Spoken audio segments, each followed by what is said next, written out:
এখন আমি বিবেক সম্বন্ধে আব্রাহাম লিঙ্কনের একটা বক্তব্য পড়ব।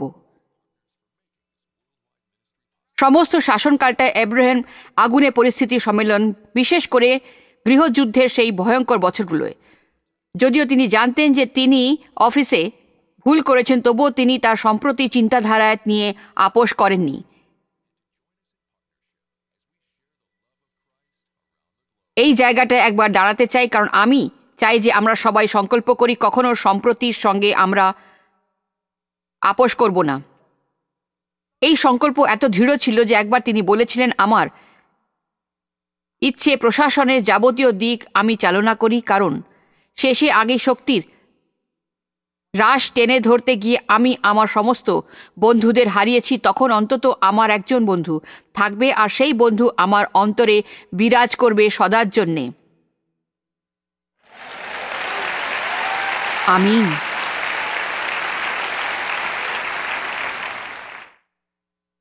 উদ্যমী মানুষের চালনা শক্তি হলো এই বিবেক। আপনার শরীর আপনারই শরীর, সে শরীর খায়, ঘুমোয়, এখানে সেখানে যায়, স্পর্শ করে। আমার শরীর একটা গৃহ,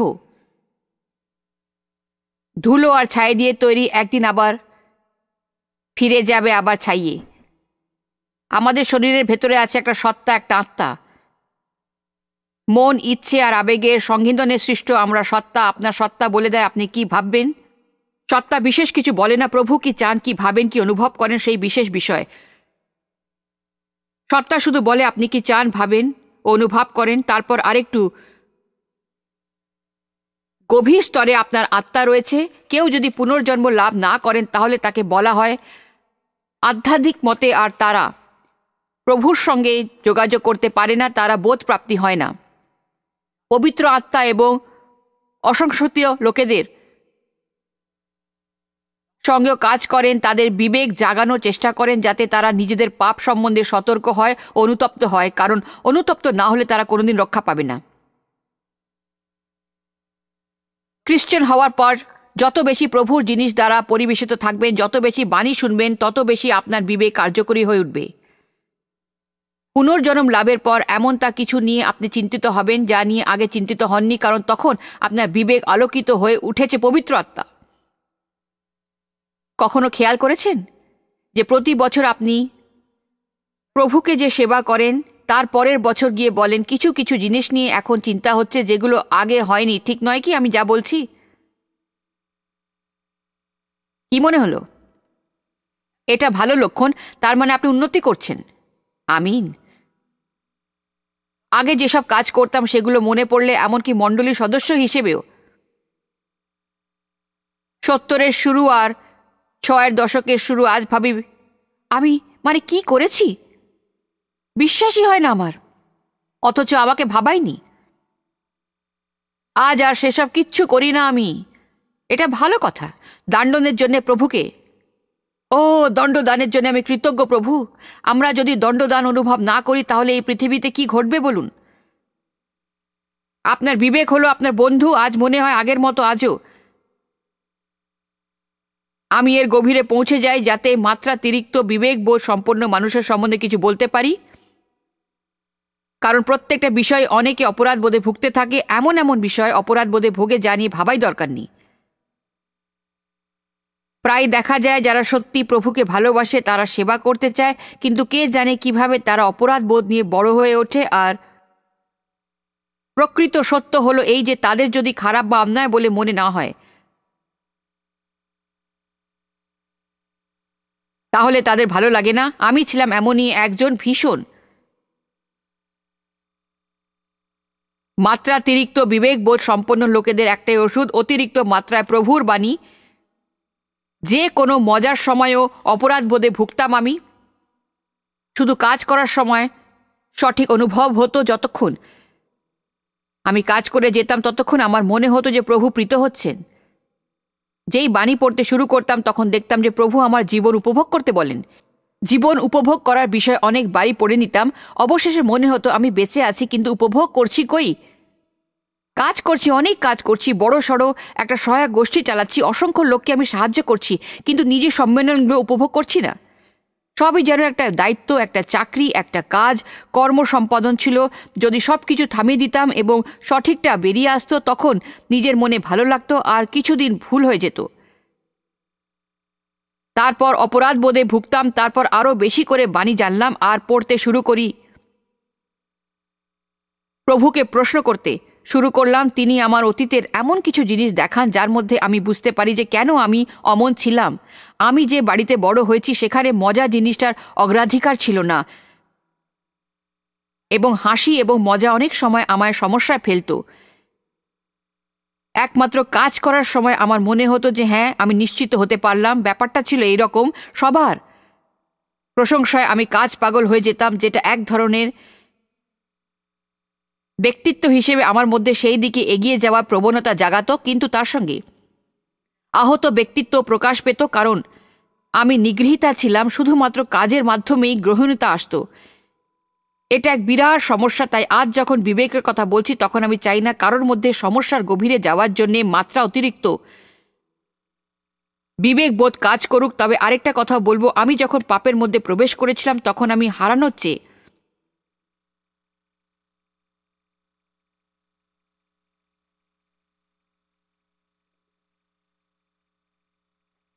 অতএব নিশ্চিতভাবে একটা ভারসাম্য রয়েছে। আমাদের বিবেকের দপ্তরকে কিভাবে সম্মান দিতে হবে সেটা জানা দরকার।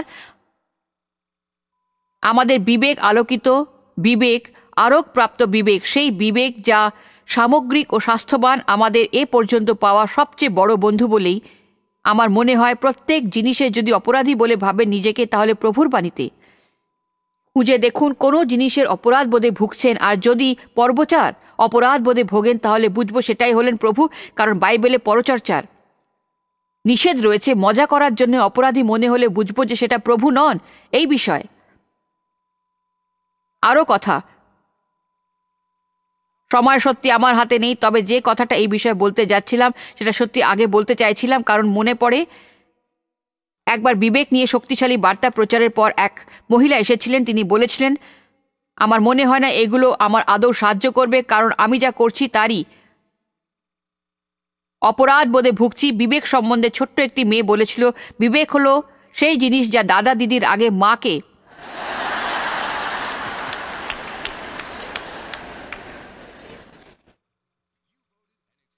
বিবেক যেন শাশুড়ি তদারিক আর শেষই হয় না। আর বিবেক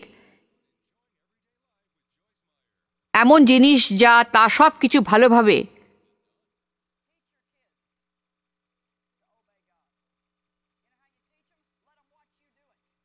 করার পরও আপনাকে দুঃখ দিতে পারে। ঠিক কথা, আমিও এটাকে মানি, আপনারাও মানবেন। কেমন লাগলো? বিবেকের কণ্ঠস্বরের প্রতি কর্ণপাত করা দরকার। চলুন আসুন আজ সকালে সত্যি সুন্দর বাইবেল পাঠ করি আর প্রেরিততে কার্য 23 এর 1 দেখব। এবার আমরা বিবেকের কথা শুনব, নিজেদের বিবেককে সম্মান দেব। আমাদের জীবন কতটা পাল্টাতে পারে, আমাদের চরিত্র কতটা পাল্টাতে পারে, আমাদের আচরণ কতটা পাল্টাতে পারে যদি আমরা সেই সব কাজ না করি যা করার জন্য বিবেকের আলোয় অনুমোদন পাচ্ছি না বলে অনুভূত হয়। আর পৌল মহাসভার দিকে এক দৃষ্টে চাহিয়া কহিলেন, হে ভাতৃগণ, অদৌ পর্যন্ত আমি সর্ববিষয়ে সৎ সংবেদে ঈশ্বরের প্রদাতন আচরণ করি আসিতেছি। এই কথাটা বলা বিরাট ব্যাপার। আসলে আমার সম্বন্ধে আপনারা কি ভাবছেন জানি না। আপনারা আমাকে অভিযুক্ত করতে চান নাকি আমার বিচার করতে চান, কিন্তু একটা কথা জানি, আমি প্রভুর সামনে পরিচ্ছন্ন বিবেক নিয়ে জীবন কাটাচ্ছি। সবাই হয়তো অভিযুক্ত করবে, কিন্তু যদি আপনি প্রভুর সামনে দাঁড়িয়ে বলেন, আমার সামর্থ্যের চূড়োর দিকে যতটা পেরিয়েছি সেটাই করেছি, এটা জানতে পারা দারুণ একটা অনুভূতি। আর আপনি আপোষ করেছেন, এটা জানতে পারা ভীষণ খারাপ অনুভূতি। আপোষ কি? আপনি সঠিক বলে যতটা জানেন, এটা ঠিক তার নিচু ঘুরে বেড়ানোর মতো, একটু সামান্য নিচে, অল্প একটুখানি নিচে, একটুখানি, এতটাই অল্প যে আমাদের তুলে ধরতে হবে না সেটা। আর যাই হোক, কাল বলছিলাম যত লোকের এই ধরনের মনোভাব রয়েছে, তারা এই ধরনের ছোট্ট জিনিস নিয়ে ভাবে না, ছোট ছোট বিষয় আমাদের ধ্বংস করে বলে। আর এই সব ছোট ছোট বিষয় বিশ্বস্ত না হলে বাইবেলে আমরা যে বেশি ক্ষমতার শাসক হতে পারবো না, আর ছোট ছোট বিষয় বিশ্বস্ত না হলে বড় জিনিসকেও আমরা বিশ্বস্ত হতে পারবো না। লোকে নিজেদের পদোন্নতি ঘটিয়ে যে স্থানটায় পৌঁছতে চায় সেই পরবর্তী ধাপে তারা পৌঁছতে পারে না, কারণ তারা দীর্ঘ সময় ধরে ছোট ছোট ঘটনার ব্যাপারে নিজেদের বিশ্বস্ত রাখতে পারে না। ছোট ছোট সূত্রপাত। আমাদের অপছন্দ এই কিছুদিন হলো জ্যাকি আরাধনার নতুন নৃত্য রয়েছে, ছেলেমেয়েও হয়, আর নগরে একটা মণ্ডলীর আরাধনার নেত্রী ছিল। তারপর নিজের সহায়ক গোষ্ঠী খোলে, আর ও যা করেছিল তার চেয়ে ভিন্নভাবে কিছু জিনিস ঘুরে আসবে ভেবেছিল। অসংখ্য নিরাশার মধ্যে দিন কাটিয়েছিল, দুঃখ পেয়েছিল। এই সম্পূর্ণ সময়টাতে ও জীবনে প্রভু ভীষণ গভীরে কাজ করেছিলেন। দেখুন, একজন আরাধনা নেত্রী হিসেবে ওকে পেয়ে আমি অত্যন্ত কৃতজ্ঞ। আমার খুব ভালো লেগেছে তার আশাটা, আর আমি জানি সে নিশ্চয়ই এটা করবে। আজ সকালেই আমি আমার স্বামীর সঙ্গে কথা বললাম। যে কোনো গান জ্যাকি দুর্দান্ত গায়। আসলে গানে ওর একটা অনুরাগ রয়েছে। এখানে গান শোনাতে আসেনি, আর প্রভুর আরাধনায় ওর অনুরাগ রয়েছে ওর মধ্যে। সেটা থাকলে আপনার ওপরেও সেটা অবশ্যই পড়বে, আর সেটাই হলো একটা সু অনুভব। আপনাদের সবার আনন্দ হবে। আমিন। ছোট ছোট জিনিসে বহু বছর ধরেও বিশ্বস্ত ছিল। অনেক অবস্থার মধ্যে দিয়ে গিয়ে ও বিশেষ ও সঠিক ব্যবহার করতে শিখেছে।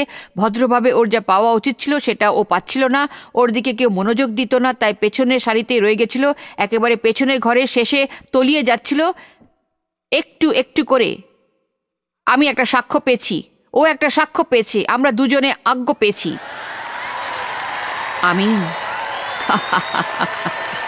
20 বছর ধরে কোনো একটা চাহিদার জন্য এগিয়ে যেতে পারলে, তার মধ্যে না পাওয়া সত্ত্বেও যদি বিশ্বস্ত থাকেন, তাহলে আপনি বলতে সমর্থ হবেন, আমি আজও এখানে রয়েছি, আজও যিশুকে ভালোবাসি। আশা করি এটা।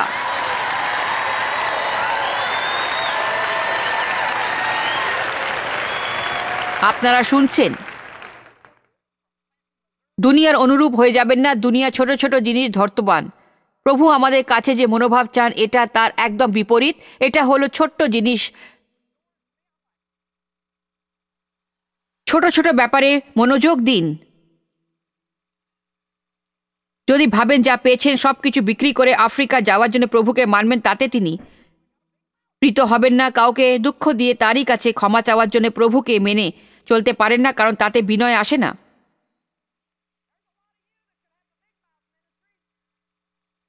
প্রেরিত 24:16।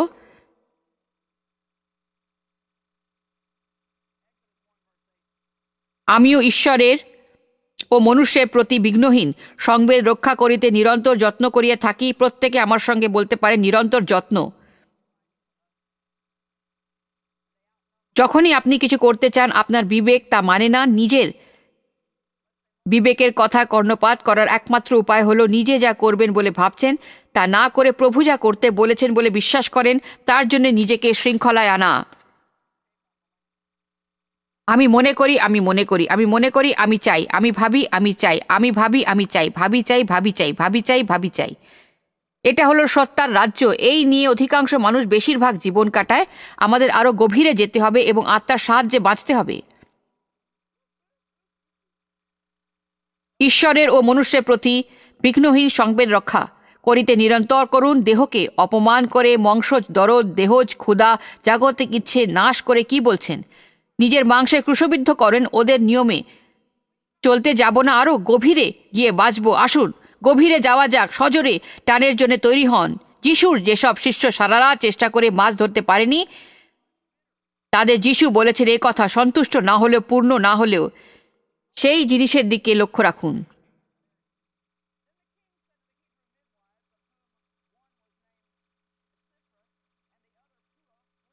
আপনি হয়তো প্রভু যা চেয়েছেন তা করতে চেয়েছেন, তা খোঁজার চেষ্টার সময় ব্যয় না করে নিজে যা চেয়েছেন সেটা প্রভু দিলেন কিনা তাতে দেখতে সময় ব্যয় করছেন। হয়তো যথেষ্ট গভীরতায় বাঁচেন না। হয়তো প্রভু যা চেয়েছেন, যা করাতে চেয়েছেন তা খোঁজার চেষ্টার সময় ব্যয় না করে নিজে যা চেয়েছেন সেটা প্রভু দিলেন কিনা। আমি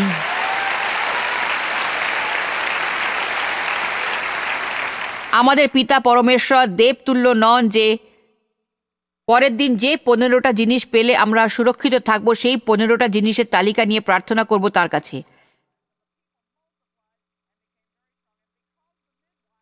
আমি স্বাধীনভাবে বলতে পারি কোনটা আমার পছন্দ আর কোনটা নয়, কোনটা আমার চাই কোনটা চাই না, কোনটা দুঃখ পাই কোনটা ভালো লাগে, কিন্তু তা সত্ত্বেও যিশু যা বলেছিলেন সেটা আমি করব। তোমার ইচ্ছে পূর্ণ হবে, আমার নয়। প্রতিবন্ধীকে ক্রুশবিদ্ধ করুন। কলসীয় 3 এটা সহজভাবে বলেছে, মেরে ফেলো মাংসজ প্রবৃত্তি। কিভাবে মেরে ফেলবো? নিজের মধ্যে থেকে বার করে তা মারবো না। কি করে মারবেন জানেন? খেতে না দিলে যে কোনো জিনিস মারা যায়। কখনো আপনি মাংসজ দরদ গ্রাহ্যে আনবেন না, কখনো কোনোভাবেই মাংসজ ইচ্ছ আমল দেবেন না, কারণ আপনি জানেন যে প্রভু আপনার বিবেককে আলোকিত করার জন্য কাজ করে চলেছেন। প্রভুর কি অপার মহিমা, তাই নয় কি? তিনি বাইরে থেকে মারেন না আর ভেতর থেকে চিৎকার করেন না, তিনি একটু ঠেলে দেন, তিনি বলে দেন, তিনি চালনা করেন। তিনি আরও আক্রমণাত্মক নন। কেন? কারণ পছন্দ যার যার ব্যাপার, আর প্রভু স্বাধীন পছন্দ দিয়ে আমাদের সৃষ্টি করেছেন। তিনি একদল রোবো চাননি যারা সেটাই করবে যেটা করা উচিত, কারণ তিনি করার জন্য গড়েছেন। যিশু বলেছেন, আমার ভালোবাসলে আমায় মেনে চলবে। তিনি বলেননি আমায় মেনে চললে তাহলেই আমি তোমায় ভালোবাসবো। স্থির করেই ফেলেছেন আপনার জন্য তার প্রেম পাল্টাবে না। তবু তিনি বলেন, আমায় প্রেম করলে আমি তোমার সেই প্রেম দেখতে পাবো আমার প্রতি বশ্যতার মধ্যে দিয়ে। এটাই হচ্ছে সবচেয়ে গুরুত্বপূর্ণ কথা। পিতর আমায় ভালোবাসো, আর তাই এই প্রশ্ন আশ্চর্য কিছু নয়। হ্যাঁ প্রভু, আপনি জানেন আমি ভালোবাসি, ঠিক আছে, আমার মেষেদের। নিজের কথা ভুলে যাও পিতর। আমি এখানে যেসব লোকেদের পেয়েছি তারা সবাই মরিয়া এবং দুঃখী, এবং ওদের দরকার আছে। দ্বিতীয়বার তিনি পিতরকে বলেছিলেন, পিতর তুমি আমায় ভালোবাসো, ঠিক আছে, আমার মেষেদের খাওয়াও। প্রভুর কাছে আপনার গুরুত্ব আছে। এটা আমার সৌভাগ্য যে আমি আজ এখানে দাঁড়িয়ে আছি, পবিত্র বাণীর মাধ্যমে আপনাদের শিক্ষা দিচ্ছি। এটা আমি হালকাভাবে নিই না, আর আজ আমি তাঁর মেষেদের খাওয়াচ্ছি। আমিন। আবার আপনারা একই কাজ করতে পারেন। আমরা নিজের পূজাবেদী পেয়েছি। আপনারটা হয়তো চিরকাল এখানে থাকবে না, হয়তো পেছনের দিকে থাকবে। এটাই আপনার কাজের জায়গা। আমাদের নিজের পূজাবেদী আছে। আমরা প্রত্যেকে কিছু কিছু লোকেদের প্রভাবিত করতে পারি, আর আপনিও পারেন, আমিও পারি। প্রভুর ডাক পেয়েছি আর সাধুদের প্রশিক্ষণ দানের জন্যে, যাতে তারা বাইরে গিয়ে সহায়তার কাজ শুরু করতে পারে। তৃতীয়বার যিশু পিতরকে বলেছিলেন, পিতর তুমি আমায় ভালোবাসো। বাইবেল বলে যে পিতর কেমন যেন বিপন্ন হয়ে গেছিলেন। সেই জন্য যিশু পিতরকে 3 বার জিজ্ঞাসা করেছিলেন। আমার মনে হয় আমাদেরও তাকে 3 বার প্রশ্ন করতে হবে, কেননা আমরা একটু ঢিলে দিই। হ্যাঁ আমি ভালোবাসি প্রভু, আপনাকে ভালোবাসি, ও প্রভুর মহিমা কীর্তন করি, আপনাকে ভালোবাসি। হয়তো এই সপ্তাহের শেষে যিশু বলেছেন, সত্যি কি আমায় ভালোবাসো তুমি? আজ বাড়ি ফেরার পর যেটা তুমি দান করতে চাও না সেটা দান করতে বলো আমায়। তুমি ভালোবাসো, তুমি চাও না এমন কোনো জায়গায় যদি থাকতে বলি?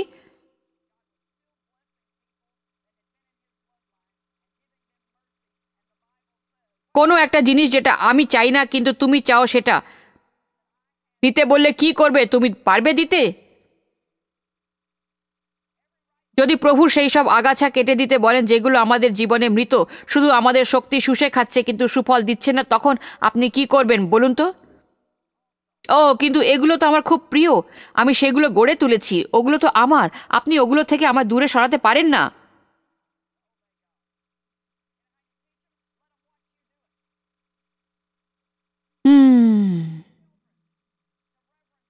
ওহ, হ্যালেলুইয়া। উফ শব্দটা সবসময় হ্যালেলুইয়া বলার আগে বেরোয়। যদি বলি আপনার উফ শুনতে চাই না, তাহলে হ্যালেলুইয়া শুনতে পাবো তো আমি? না, সত্যি শোনাবেন না? পিতর আমায় ভালোবাসো তুমি? পিতর তুমি আমায় ভালোবাসো? যদি ভালোবাসো তাহলে আমি তোমায় যা বলছি তা করো। আপনি এই পদগুলো পড়ে দেখতে পাবেন। এগুলো আমার জীবন পুরো পাল্টে দিয়েছিল। আর বাইবেলের যোহন 21:18 বলছে, অবশ্য আসল ঘটনাটা শুরু হয়েছে 21:15-তে। তুমি কি আমাকে অর্ধেক প্রেম করো? তারপর চলে যান 18 নম্বর পদে। এখানে যিশু সেই পিতরকে বলেছেন, যখন তুমি যুবা ছিলে তখন আপনি আপনার কোটি বন্ধন করিতে এবং সেখানে পৌঁছে। আমার মনে হয় না যে তুমি যুবা বয়সের কথাটা বিশেষভাবে বলতে চেয়েছেন। মনে হয় না খ্রিস্টান হিসেবে যুবা বলে। তিনি বলেছিলেন, কিন্তু যখন বৃদ্ধ হইবে তখন যেখানে যাইতে তোমার ইচ্ছা নাই সেখানে তোমায় লইয়া যাবে। প্রভু যখন বহু বছর আগে আমায় এটা দেখান, সেটা তখন আমার জীবনের অন্যতম মুহূর্তে হিসেবে রূপ পেয়েছিল। আমি জানতাম সেই মুহূর্তে প্রভু কি করব।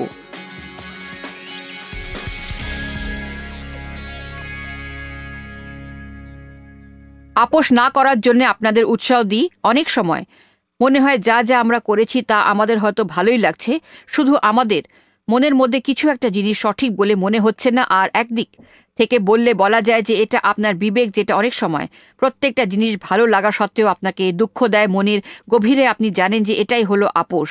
আরও কিছু জিনিস আমাদের শোনা দরকার, যেটাকে আমি বলি মাংস, আলু এবং তরকারি। এগুলো হয়তো সেই ধরনের বার্তা যা আপনার মাংসকে অতটা উস্কে দিতে পারে না, কিন্তু প্রভুর মধ্যে বড় হতে ও পরিপক্ক হতে সাহায্য করে। প্রভু আপনাদের যা দিতে চান, আমি চাই আপনারা তা পান, এবং যা হতে বলেন আপনারা তাই হন। প্রভু মঙ্গল করুন। তথ্য সংগ্রহের জন্য অপেক্ষা করুন।